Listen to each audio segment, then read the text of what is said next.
ஓம் முருகா, குருமுருகா, அருள்முருகா, ஆனந்த முருகா, சிவசக்தி பாலகனே, சண்முகனே, என் வாக்கிலும் நினைவிலும் நின்று காக்க. விருச்சக ராசி அன்பு சொந்தங்களுக்கு வணக்கங்க. எல்லாரும் எப்படி இருக்கீங்க? என்னம்மா எடுத்த உடனே நலம் விசாரிக்கிற அப்படின்னு நீங்கள் நினைக்கிறீங்களா? கண்டிப்பாக கொஞ்ச நாளைக்கு முன்னாடி வரைக்கும் உடல் உபாதைகளால் பாதிக்கப்பட்டிருந்திருப்பீங்க. இப்போ வரைக்குமே அதுக்கு ட்ரீட்மெண்ட் எடுத்துகிட்டு இருப்பீங்க. அதனால தான் நான் கேட்குறேன். நம்ம சொல்லக்கூடிய விஷயங்கள் உண்மை அப்படின்னு நினச்சிங்கன்னா கமெண்ட் பாக்ஸில் பதிவிடுங்க. ரொம்ப நல்லா இருக்கும் அப்படின்னு சொல்லிட்டு எவ்வளவோ கஷ்டத்தை தாண்டி வந்திருக்கோம். இப்போ வந்துட்டு ஆரோக்கியத்தை நினச்சி கவலைப்பட வச்சுட்டியே கடவுளே, இப்படித்தான் இப்போ நீங்கள் யோசிச்சுட்டு இருப்பீங்க. உண்மைதானே? இப்படிப்பட்ட நிலையில் அந்த கஷ்டம் எல்லாம் ஒன்றும் இல்லைங்க. ஆரோக்கியம் உங்களுக்கு சீக்கிரமாக சரியாயிடும். முழுமையாக நீங்கள் அதிலிருந்து நீங்கள் வெளியில் வந்துடுவீங்க. நல்லா இருக்க போகிறீங்க. ஏன்னா அந்த அளவுக்கு 2 கிரகங்களுடைய அமைப்பு உங்களுக்கு நல்ல யோகத்தை கொடுத்துருக்கு. அது என்னங்கிறத நம்ம விரிவாக பார்க்கலாம். அதற்கு முன்னாடி உங்கள் வாழ்க்கை அப்படிங்கிறது உங்களுக்கு நலமாகவும் வளமாகவும் உடல் ஆரோக்கியத்தோட வாழ்வாங்கு வாழ கடவுள்கிட்ட உங்களுக்காக நாங்கள் பிரார்த்தனை வச்சுக்கிறோங்க. நல்லா இருக்க போகிறீங்க. ரொம்ப நல்லா இருக்க போகிறீங்க. வாழ்த்துக்கள். இத்தனை நாளாக ரொம்ப கஷ்டப்பட்டுட்டோம். முக்கியமாக இந்த டிசம்பர் மாதம் அப்படிங்கிறது ரொம்ப மோசமான நிலையில தான் போயிட்டுருக்கு. நம்ம நினைக்கிறது ஒன்று, நடக்கிறது ஒன்று. எப்போவுமே அப்படித்தான் நடக்கும். ஆனால் இப்போ ரொம்ப கஷ்டமாக போயிட்டுருக்கு. கைமீறி போன மாதிரி இருக்குது. கொஞ்சம் கூட இழுத்து பிடிக்கிற மாதிரி இல்லை. ரொம்ப பிளாங்காக இருக்குது இல்லையா? ஆனால் இப்போது அடுத்தடுத்து வரக்கூடிய நாட்கள் விருச்சக ராசிக்கு அந்த நிலையில் இருக்காதுங்க. எல்லாமே உங்கள் கைக்குள்ளே இருக்க போகுது. செலவுகளை கட்டுக்குள்ளே இருக்க போகுது. பணவரவுகள் அதிகமாக இருக்க போகுது. உடல் ஆரோக்கியம் மேம்பட்டு நிற்க போகுது. சொந்த பந்தங்கள் எல்லாருமே உங்களுடைய ஆதரவை தேடி வந்து நிற்பாங்க. தொழிலில் நல்ல விதத்தில் நடக்கும். தொழிலில் நீங்கள் எதிர்பார்த்தபடி லாபம் கிடைக்கும்.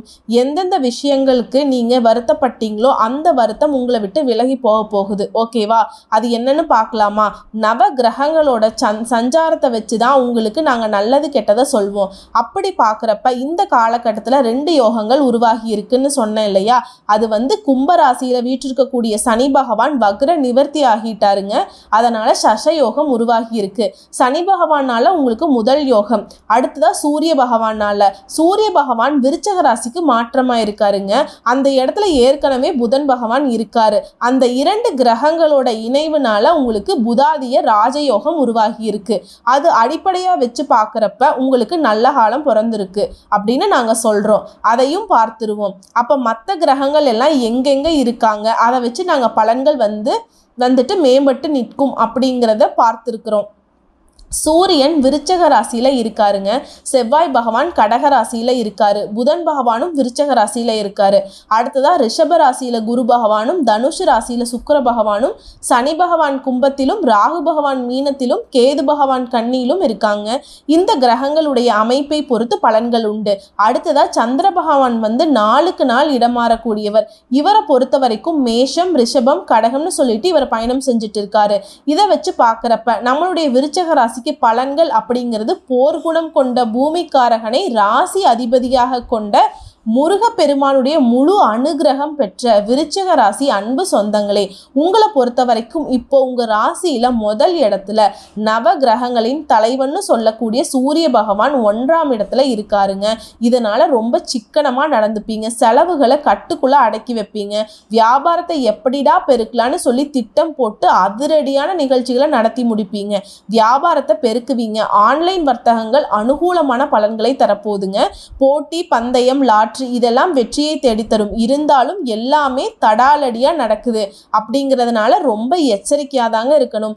காலம் நல்ல காலம், நேரம் நல்ல நேரம். நமக்கு நடக்கிறது எல்லாமே நல்லதாக நடக்குது. இருந்தாலும் நம்ம எச்சரிக்கையாக இருக்கணும். இதுதான் விருச்சக ராசி பின்பற்ற வேண்டும். நேரம் நல்லா இருக்கு, காலம் நல்லா இருக்கு அப்படின்னு சொல்லிட்டு நிறைய இடங்களை நீங்கள் ஏற்கனவே ரொம்ப பல்பு வாங்கியிருப்பீங்க. அதை மட்டும் மனசில் வச்சுக்கோங்க விருச்சக ராசிக்காரர்களே. கடவுள் கொடுக்கறத கரெக்டாக பயன்படுத்திக்கோங்க. திட்டமிட்டு செயல்படுங்க. நல்லவங்க யாரு, கெட்டவங்க யாரு அப்படிங்கிறத இப்போ உங்களுக்கு புரிஞ்சு காட்டி நிறைய விஷயங்கள் உங்களுக்கு தோல்விகள் தொடரும். என்னப்பா இப்போதான் எல்லாமே நல்லா இருக்குது அப்படின்னு சொன்னீங்க அப்படின்னு நீங்கள் நினைப்பீங்க. நீங்கள் இந்த காலகட்டத்தில் ஏனோ தானோ அப்படிங்கிறதெல்லாம் இருக்கக்கூடாதுங்க. என்ன நமக்கு வேணும், என்ன நமக்கு வேண்டாம், ஒரு நோட்டு பேனா பேப்பரோட உட்காந்துக்கோங்க. ஓகேவா? நோட்டு போட்டு என்ன வேணும், என்ன நடக்குது, நம்ம எப்படி இருக்கணும், நம்ம எப்படி இருக்கக்கூடாது, திட்டம் போட்டு செயல்படுத்தியே ஆகணும். வரக்கூடிய வாய்ப்பை தக்க வச்சே ஆகணும். அப்படி இருந்தாதான் இனி வரக்கூடிய நாட்கள் சந்தோஷமான நாட்களாக இருக்கும். முன்பு இருந்த அந்த கசப்பான நாட்கள் எல்லாம் திரும்ப உங்கள் வாழ்க்கையில் வரக்கூடாது அப்படின்னு நினச்சிங்கன்னா நீங்கள் கண்டிப்பாக திட்டம் போட்டு தான் செயல்பட்டே ஆகணும். அதே மாதிரி சந்திர பகவானுடைய இடப்பெயர்ச்சி அப்படிங்கிறது ரொம்பவே சிறப்பாக அமைஞ்சிருக்குங்க. இதனால் வெளிநாட்டிலிருந்து கடிதங்கள் மூலம் வியாபாரம் சம்மந்தப்பட்ட நல்ல நல்ல செய்திகள் கிடைக்கும். வெளிநாட்டுக்கு வேலைக்கு போகணும்னு நினைக்கிறீங்களா? வேலைக்கு போகலாம். வெளிநாட்டிலேருந்து வியாபாரம் சம்மந்தமான விஷயங்கள் எல்லாமே சாதகமான பலன்களை கொண்டு வரும். நல்ல செய்திகளாக வரும். அது வேலையில் இருக்கீங்களா, தனியார் துறையோ அல்லது அரசாங்க துறையோ, மேல் அதிகாரிகள் ஆதரவால் வேலை மாறுவீங்க. சம்பள உயர்வு கிடைக்கும். அரசாங்க ஊழியர்களை பொறுத்த வரைக்கும் பதவி உயர்வு அப்படிங்கிறது கண்டிப்பாக இருக்குங்க. சம்பள உயர்வு உண்டு. செவ்வாய் பகவானை பொறுத்த வரைக்கும் உங்களுடைய அதிபதி இல்லையா 9ஆம் இடத்துல இருக்காரு.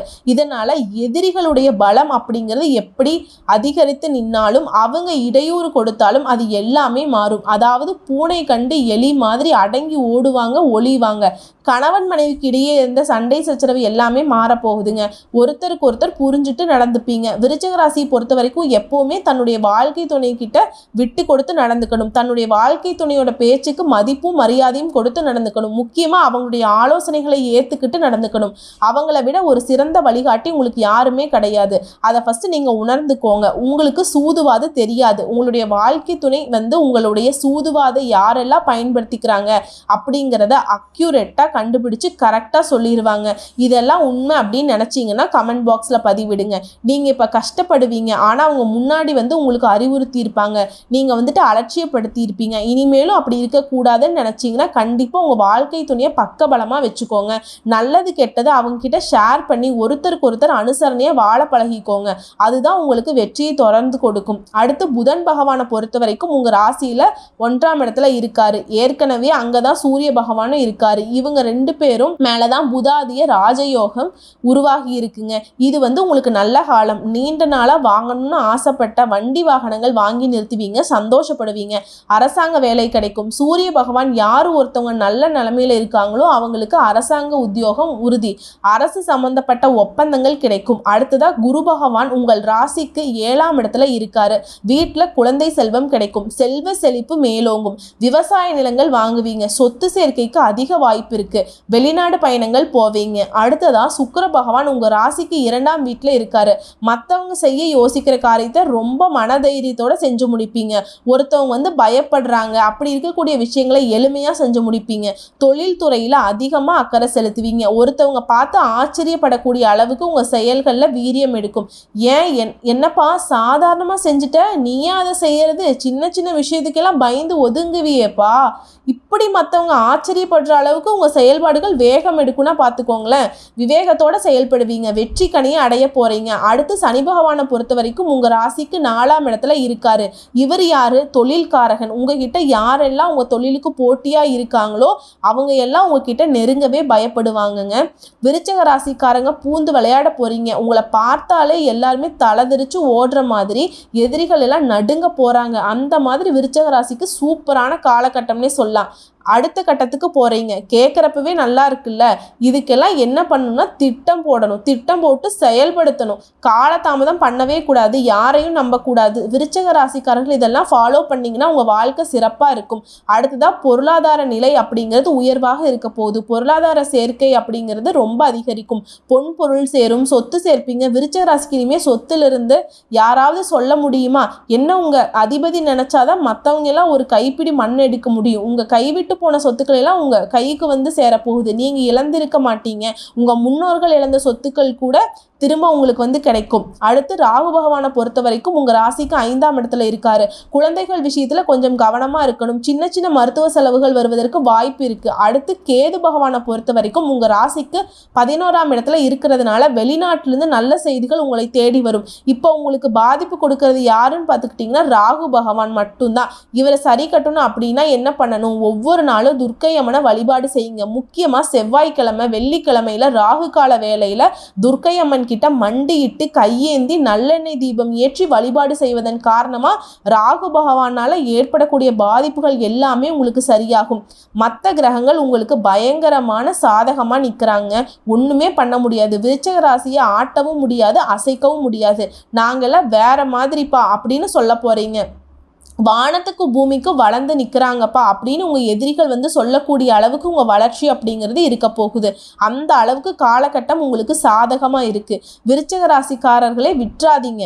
உங்களை பொறுத்த வரைக்கும் அதிர்ஷ்டம் தரக்கூடிய எண்கள் அப்படின்னு பார்த்துக்கிட்டிங்கன்னா 1 மற்றும் 6. உங்களை பொறுத்த வரைக்கும் 16, 17 இந்த நாட்கள் வந்து சந்திராஷ்டமம் இருக்கிறதுனால கொஞ்சம் நிதானமாக நடந்துக்கோங்க. எந்த ஒரு கமிட்மெண்ட்டும் இருக்கக்கூடாது. அமைதியாக அன்றாட வேலையை மட்டும் கரெக்டாக பார்த்துட்டுருங்க. அந்த நாள் முழுக்கவே உங்களுக்கு மனசுக்கு பிடிச்ச தெய்வத்தை வழிபாடு செய்யுங்க. மனசுக்கு பிடிச்ச தெய்வம் இல்லை, உங்களுக்கு தெய்வம்னா முருகப்பெருமான் தான். முருகா முருகா முருகான்னு அப்படின்னு சொல்லிகிட்டே இருங்க. கந்த சஷ்டி கவசம் படிங்க. ஒன்றுமே யாரும் பண்ண முடியாது, நல்லதாகவே நடக்கும். உங்களை பொறுத்த வரைக்கும் அதிர்ஷ்டமான நிறம்னா மஞ்சள் நிறம். அதிகமாக மஞ்சள் நிறத்தை பயன்படுத்துங்க. சிறப்பான பலன்கள் உண்டு. சுருக்கமாக சொல்லட்டுமா, பணவரவு ஓகே, ஆரோக்கியம் கொஞ்சம் சரி பண்ணிக்கலாம், மருத்துவ செலவு ஒன்றும் கைமீறி போகாது, அதையும் சரி செஞ்சுக்க முடியும். உறவுகள் நல்லவங்க, யாரு கெட்டவங்க அப்படிங்கிறத உங்களால் நல்லா புரிஞ்சுக்க முடியும். சகோதரர்களும் உறவுக்காரர்களும் உங்களை நல்லா புரிஞ்சுக்குவாங்க, அன்பு காட்டுவாங்க. ஒரு சிலர் புண்ணிய ஸ்தலங்களுக்கு சென்றுவதற்கான வாய்ப்பு அதிகமாக இருக்குது. அலுவலகத்தை பொறுத்த வரைக்கும் வழக்கமான வேலைகள் நடக்கும். நீங்கள் எதிர்பார்த்த சலுகைகள் கிடைக்கும். சக ஊழியர்கள் கிட்ட மட்டும் கொஞ்சம் எச்சரிக்கையாக இருந்துக்கோங்க. மற்றபடி உங்களுடைய எதிர்பார்ப்புகள் எல்லாமே நல்லபடியாக நடக்கும். வியாபாரத்தை பொறுத்த வரைக்கும் விற்பனை அப்படிங்கிறது நீங்கள் எதிர்பார்த்தபடி நடக்கும். லாபம் நீங்கள் எதிர்பார்த்தபடியே கிடைக்கும். கடன் கொடுக்கறது வாங்குறதுல தவிர்த்துக்கணுங்க. குடும்பத்தை ஆளும் பெண்மணிகளுக்கு செலவுகள் கட்டுக்குள்ள வரும். மனசில் ஒரு அமைதி கிடைக்கும், மனசில் ஒரு மகிழ்ச்சி உண்டாகும். வேலைக்கு செல்லக்கூடிய பெண்களுக்கு அலுவலக சூழ்நிலை என்பது நீங்கள் மற்றவங்க அனுசரித்து போகிற மாதிரி தான் இருக்கும். அப்படி அனுசரித்து நடந்துக்கிட்டிங்கன்னா மேல் அதிகாரிகள் கிட்ட இருந்த உங்களுக்கு ஆதரவு கிடைக்கும். மற்றபடி எல்லாமே நல்லாவே இருக்குது. குறிப்பாக நிதிநிலையை சொல்லிடலாம். கூலி வேலை செய்கிறவங்களிருந்து கோடி கோடியாக பணம் சம்பாதிக்கிறவங்க வரைக்கும் விருச்சிக ராசியை பொறுத்த வரைக்கும் நீங்கள் எந்த தொழில் செஞ்சாலும் சரி, ₹1 நீங்கள் கையில் வாங்கக்கூடிய எந்த தொழிலாக இருந்தாலும் சரி, பணவரவு அப்படிங்கிறது ரொம்ப சூப்பராக இருக்குது. எப்பேற்பட்ட கடன் பிரச்சனையில் மாட்டிகிட்டு இருந்தாலும் அதை சமாளிக்கக்கூடிய அளவுக்கு பணவரவு உங்களுக்கு கைக்கு வந்துக்கிட்டே இருக்குங்க. எல்லா கிரகங்களுடைய அமைப்பும் உங்களுக்கு சாதகமாக தான் இருக்குது. கடைசி நேரத்தில் கூட வெற்றிக்காக நம்ம பேர் எழுதியிருக்கலாம் அப்படின்னு சொல்லுவாங்க இல்லையா? அதே மாதிரி இந்த மாதத்துடைய கடைசி நாள் கூட உங்களுக்கான வெற்றிக்கான பெயர் எழுதப்பட்டிருக்குது. அதை தான் நான் உறுதியாக சொல்கிறேன். கடவுளுடைய அனுகிரகத்தினால நல்ல காலமாக தான் இருக்குது. வரக்கூடிய வாய்ப்புகளை கரெக்டாக பயன்படுத்திக்கோங்க. விருச்சிக ராசிக்காரர்களே, முன்னாடி சொன்ன அந்த தெய்வத்தை வழிபாடு செய்யணும் அப்படின்னு சொல்லிட்டு, அது என்ன தெய்வம் அப்படின்னு பார்த்துக்கிட்டிங்கன்னா துர்க்கை அம்மன் தான். திரும்ப திரும்ப சொல்கிறேன், பரிகாரம்னு சொன்னால் தான் மக்கள் கூர்ந்து கவனிக்கிறீங்க. பரிகாரம்னு பார்த்துக்கிட்டிங்கன்னா அனுதினமும் வீட்டில் வந்து பூஜைகள் செய்து வீட்டிலையே விளக்கேற்றி தினமுமே காலையில் வீட்டை விட்டு வெளியில் போகிறப்ப இல்லை வீட்டில் இருக்கக்கூடிய பெண்களாக இருந்தாலும் சரி, பூஜை அறையை பொறுத்த வரைக்கும் 27 முறை ஓம் ஸ்ரீ தட்சிணாமூர்த்தி பெருமானே போற்றி போற்றி அப்படிங்கிற நாமத்தை சொல்ல, அப்புறம் ஓம் துர்க்கை அம்மனே போற்றி போற்றி இவருடைய நாமத்தையும் 27 முறை சொல்லி வர நல்லதே நடக்கும். எந்த கிரகத்துடைய பாதிப்பும் உங்களை பாதிக்காது. கிரகமே கன்ஃபியூஸ் ஆயிடுதுன்னா பார்த்துக்கோங்க, நல்லா இருக்க போகிறீங்க. உங்களை பொறுத்த வரைக்கும் நீங்கள் வந்து ரொம்ப காலதாமதம் படுத்தக்கூடாது. உங்கள் வேலைகளில் திட்டம் போட்டு செயல்படுத்தியே ஆகணும். தட்சிணாமூர்த்தியை அனுதினமும் வழிபாடு செய்ய முடியலை அப்படின்னு கேட்டிங்கன்னா ஒன்றும் பண்ண வேண்டாம். வியாழக்கிழமைகளை நவகிரகங்களில் வீற்றிருக்கக்கூடிய குரு பகவானுக்கு நல்லெண்ணெய் தீபம் ஏற்றி வழிபாடு செய்யுங்க. வியாழக்கிழமை அதிகமாக மஞ்சள் நிற ஆடைகளை பயன்படுத்திக்கோங்க. மற்றபடி எல்லாமே நல்லதாகவே நடக்கும். மஞ்சள் நிறம் மங்களகரமான விஷயத்திற்கு உகந்தது. விருச்சிக ராசிக்கு மங்களகரமான செயல்களுக்கு இது உதவியாக இருக்குங்க. நம்ம சொல்லக்கூடிய அனைத்து விஷயங்களும் பொது பலன்கள் தான். ஒருவருடைய தனிப்பட்ட ஜனன ஜாதகத்தை வச்சு பார்க்குறப்ப பலன்கள் சிறிது மாறுபடும். கடவுளை நம்புறீங்க, ஆன்மீகத்தை நம்புறீங்க அப்படின்னா நிச்சயமாக உங்கள் கஷ்டம் அப்படிங்கிறது தற்காலிகமானது அப்படிங்கிறத உணர்ந்துக்கோங்க. கடவுளே நீ தான் பொறுப்பு, கடவுளே என் நல்லதுக்கும் நீ தான் பொறுப்பு, என்னோட கெட்டதுக்கும் நீ தான் பொறுப்பு. நல்லதை அதிகமாக கொடுக்குறியோ இல்லையோ, கெட்டதை கொடுக்காம இரு. இப்படி தான் உங்களுடைய வழிபாடு இருக்கணும். மற்றபடி இதை கொடு, எனக்கு அதை கொடு, இதை சரி பண்ணும், அதை சரி பண்ணும், அவங்க அதை பண்ணிட்டாங்க, இவங்க இதை பண்ணிட்டாங்க, அப்படிலாம் நீங்கள் வழிபாடே செய்யக்கூடாது. நேர்மையான முறையில் உண்மையான பக்தியோட கடவுளே என்னோட நல்லதுக்கு கெட்டதுக்கும் நீ தான் பொறுப்பு, நீ தான் சரி செஞ்சு கொடுக்கணும் அப்படி மட்டும் கேளுங்க. எல்லா விதத்திலும் உங்களுக்கு நல்லது நடக்கும், நல்லது மட்டுமே நடக்கும். வாழ்க நலமோடு, வாழ்க நலமோடு. நன்றி, வணக்கம்.